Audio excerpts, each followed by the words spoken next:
बिस्मिल्लाहिर्रहमानिर्रहीम। अस्सलाम वालेकुम। आप देख रहे हैं 1 बाय 1 न्यूज़ एसटी। रिपोर्ट कर रहे हैं सुलेमान हैदर गुजर। चिन्योट का इलाका मौजूद तालिब राहगीरों के लिए मौत का मंजर पेश करने लगा। हालिया बारिश और सीवरेज के पानी ने तबाही मचा दी। मुतअद्दिद डैम्पर्स और गाड़ियां गहरे खड्डों में फंसने की वजह से घंटों ट्रैफिक जाम रहने का मामूल बन गया।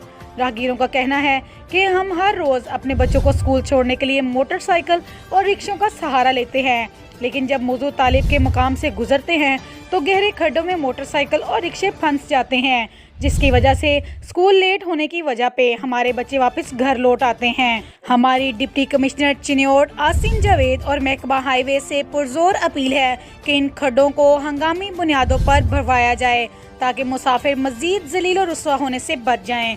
मजीद ऐसी खबरों से बाखबर रहने के लिए देखते रहिएगा हमारा चैनल 1 बाय 1 न्यूज़ एसटी। ताज़ा तरीन अपलोड्स की नोटिफिकेशन हासिल करने के लिए हमारे चैनल को सब्सक्राइब करें और साथ में दिए गए घंटी के निशान को दबाना ना भूलें।